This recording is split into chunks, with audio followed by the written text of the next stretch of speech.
Assalamu alaikum wa rahmatullahi ta'ala wa barakatuhu. Welcome to all of you. I hope you are well. It's been a very long time since I had the ability and the pleasure to record a video. Alhamdulillah, by Allah's grace, we are back by the ocean. And the ocean, as I think I have mentioned, is one of Allah's signs mentioned many times in the Quran. So Allah subhanahu wa ta'ala swears by the ocean. He swears by many great cosmological signs, stars, certain stars, constellations, by the sign of the day turning into night and night turning into day, by the ocean, the mountains, the trees. SubhanAllah, when you read the Quran, keep an eye out for what Allah swears by. Because whatever Allah swears by, He does so to indicate to us that it is something profound. Because you don't promise or you don't say anything by something that has little value. You choose something that is great to say by this. What it means is that you're saying, for example, if you say, it's a way of giving emphasis to not only what you are swearing about, but what you are swearing upon. So to explain it to modern people, especially young children, if you say, probably not a best example, but hopefully one that sticks with you. If you say, for example, I hate this class, or I hate this school. If you say, by the love I have for my mother, I hate this school. So it's a very strong statement, much stronger than saying I hate this school. If you go and say I hate this school to so and so, they may not take you seriously. But if you say like this, by the love I have for my mother, I hate this school, subhanallah, it becomes something nobody is going to laugh at you then, and they'll say, okay, bye, what's wrong, what's going on, how can we help? Okay? So you choose something that is very that will hit somebody when you want to swear with, right? And so Allah chooses in the Quran certain of His creation to swear by. He swears by the ocean, by the day and its great light, by the night. So whenever Allah subhanahu wa ta'ala does that, we have to realize it's a great thing what He is choosing to swear by. So the ocean, which is one of the most profound creations on this planet Earth, as you know, most of the Earth is covered by the ocean. We say the ocean has then a grandeur, a certain state with the beloved. So what Allah has named in that way, we have to respect, we have to look after, we have to cherish, we have to be kind to. So you must remember that anything Allah swears by in the Quran, it is a reason for us to hold that in a certain esteem. The ocean has a great amount of power and strength. We know it can rise against us and then we are crushed. And it works most of the time, 99.999% of the time for us. And we say the sound of the waves and the ebb and flow of the water coming in and going out. This is the way the ocean makes its dhikr of Allah, the way the ocean glorifies and praises Allah. Sabbaha lillahi ma fis samawati wa ma fil ard.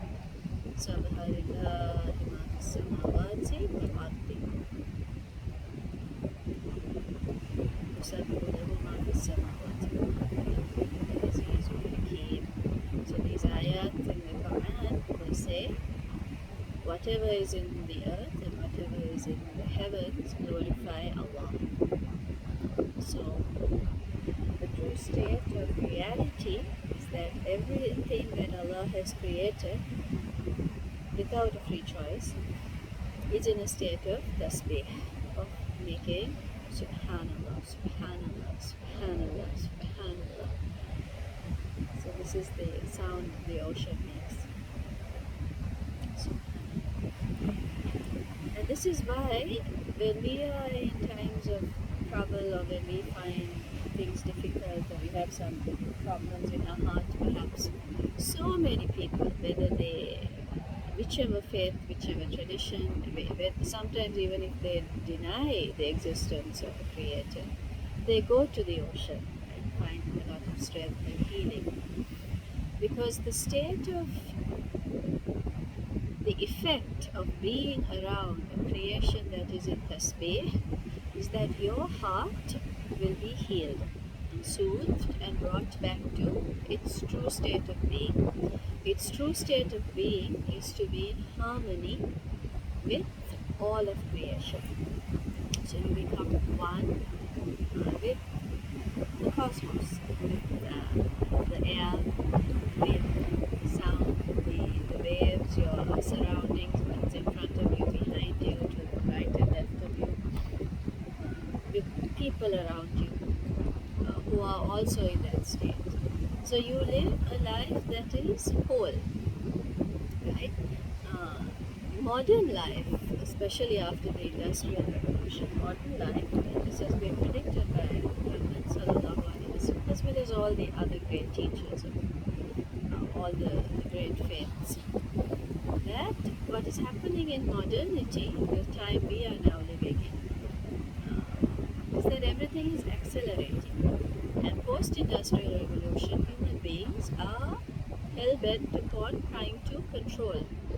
They want to control the ocean, the earth, the forests, the sky, the weather. These are the grand things.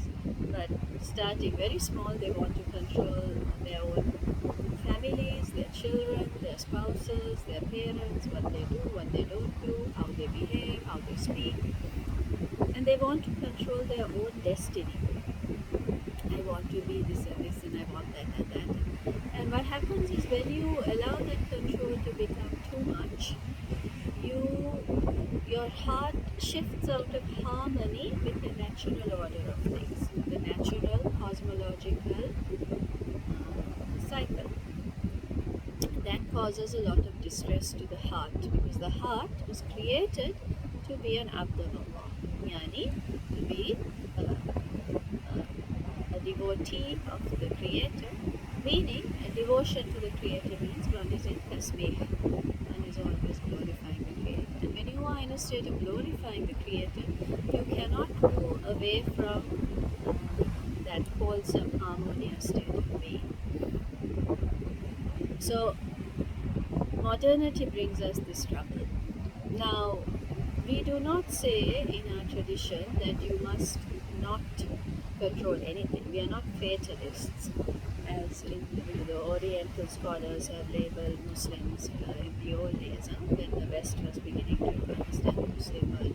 So a lot of, in the English language, a lot of studies in Islam and Islamic societies consider Muslims to be fatalists, meaning, okay, this has been written for us, this is our destiny, we can't change it, we have to go with it. We are not totally that, because we are not people who sit and say, let whatever come, come, and I'm not going to do anything. No. Rather, we are people who say, let whatever come, come, but I will also do whatever I must do. So we are people of the middle, ummatul wasata, people of the middle path, ummatul wasata. Very difficult to be that completely. Yani, you work very hard, and you have plans and goals and ambitions, but at the same time you are not attached to them. You know that they will come to fruition, or whatever will take place will only take place if it is already in your destiny. So it is a path that acknowledges the absolute transcendence and the absolute omnipotence, yani the absolute greatness and completeness of Allah's power, of the power of a creator. At the same time, it gives oneself agency that one must also do. So what it means is you live your life in a state where you are able to realize its full happiness, and realize your full potential, and complete whatever it is you are meant to do here on earth without becoming attached to it. So how do you know if you're attached to something or not? Well, the easiest way, and probably the most straightforward, but probably also the most painful way, is to remove it and see how you feel. Very difficult. Now, it's not that you won't feel sad. Say, for example, I love this pen so much because it's the pen I always write with, and I am very attached to it, which is not true. So if someone takes it away from me, it is natural. I'll feel sad. It's not going to be easy for me to just let it go because I love it. But it will not crush me. It will not destroy me. It will only perhaps make me more cognizant or more aware, or remind me that this pen was given to me by Allah and can be taken from me by Allah. So this is the state of a mu'min, a person who has that understanding of true faith. It is also the state of a muhsin, a person who has reached the state of ihsan, so much so that they are able to handle anything in life without it affecting their inner heart. So as we have spoken of before, we have Islam, then we have Iman, then we have Ihsan. Ihsan is a very high level, so when you read the Quran next time, keep an eye out for when Allah will use in certain ayah, in certain verses, when Allah will say this is for the Muslim. So some verses He'll say this is for the mu'min. Some verses He'll say this is for the muhsin. So you will notice when you read them, and maybe you should start taking some notes and do some exercises on that, the levels and degrees of understanding that is expected of people of Islam, people of Iman, and then the highest level, people of Ihsan. Right? And then also in our tradition, the higher you go, you understand the same concept in a different way. You can start with learning to let go of a simple thing like a pen, and even though you're sad, it will not crush you. And then you go to something higher, perhaps a job you love, or something you made, or a car. How do you feel when you have to let it go? Something higher than that, people in your life. It's very hard. Right? And then when you reach the highest levels of ihsan, anything in this creation, whether it comes or it goes, it does not matter to you. You are only here to do Allah's bidding. And so this is the people we call the friends of Allah.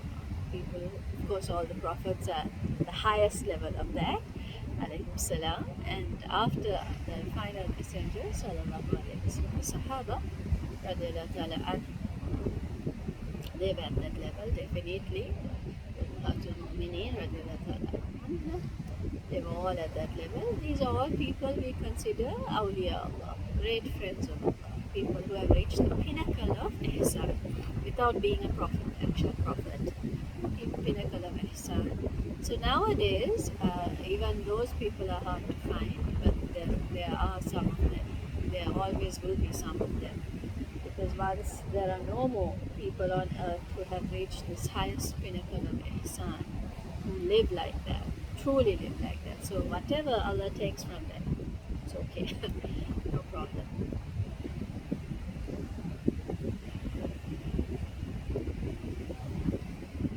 It's a high, difficult state to be, very difficult state, right? It's not something, it's not because they're heartless and cruel, it's because they have, for example, stories of great awliya Allah who, even when they hear of their own loved ones passing away, they carry on with their work without letting it stop them. It doesn't mean that they're not affected by it, for sure they're not. It's not that they're heartless, it's just they've reached a level of understanding when the dunya, this creation, They understand it in its true context, that time on earth is very limited, very short. This whole earth is a great gift given to us, and our life here is an incredibly blessed, precious gift, but it is not permanent. It is not where we are going to eventually be permanently. And our soul, our ruh, our soul is a permanent, and it is an eternal creation because it comes from Allah, and Allah is eternal. So they understand this in very, very deep way. These are concepts very hard to say in words. They must be experienced. We call that the tasting. And once you experience that, your understanding of all of dunya changes, because you can see different realms, spiritual realm, and so on. So these are very high levels, but every journey has a beginning, and to get to such a level, you must begin the journey, or it's not going to happen. And to begin a journey, you must have an intention in your heart. So the niyyah is enough.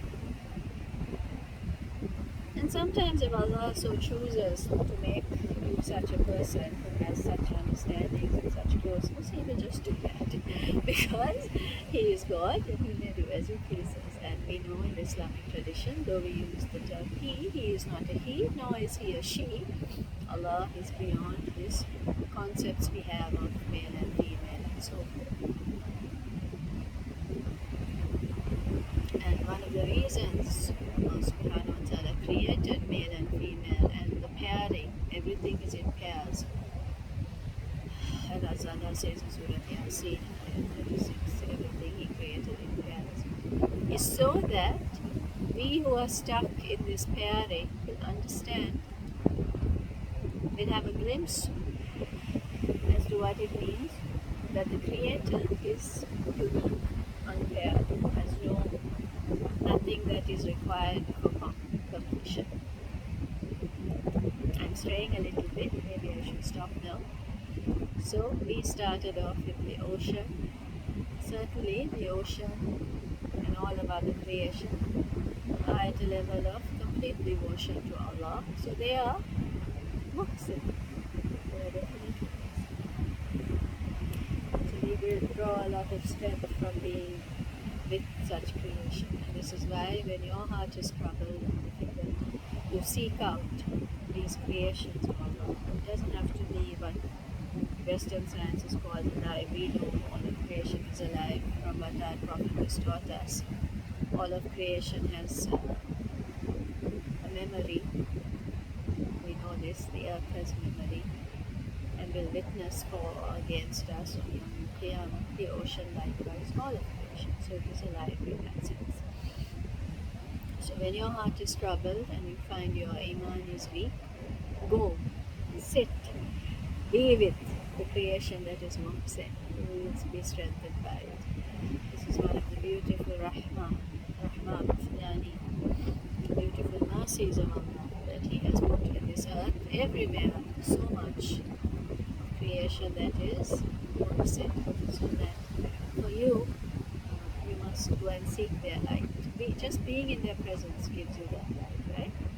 So this is why, of course, if you can find a human being who is muhsin, that is far more powerful than all the ocean also. SubhanAllah. So may you find and be around people like that. May we all have that blessing. So I leave you with this reflection. May Allah bless you and protect you. We are living in very difficult times, I know. These are not unexpected. There's not a surprise. It's everything the Prophet taught us, sallallahu, as did all the other great teachers and warners and guides who came from the beloved. So it behooves us. It is smart, wise. It's a good idea to go and learn. So you are prepared for what is to come. This is part also of God's mercy that He tells you this is going to come. So you can prepare yourself. And all of it, if you ask why, all of it is because do not ever think this place is your permanent. eternity, built here for its purpose. Its purpose of pleasing God on this earth, do some good, so that when you leave this earth, you left it better than you found it. But know that you will leave it. And know that your time here is meant for you to learn and grow and actualize, realize some great good. And that is good. This is why we do not seek paradise on earth, we seek paradise in paradise, but we attempt to make our life on earth a paradise. Even if it is not so materially, emotionally, in our heart, in our societies, in our communities, in our families, it is a paradise. And whenever one's heart is in harmony with the beloved, that is paradise. Taste that sweetness of paradise in your heart, and God will bring for you all the good things that you need. So I'll leave you with that. Inshallah, may Allah bless and protect us all. May Allah help and strengthen us all. And may Allah heal and guide and gather all of us together, those who love Him and are devoted to Him, so we are enriched by each other's presence. Assalamu alaikum wa rahmatullahi.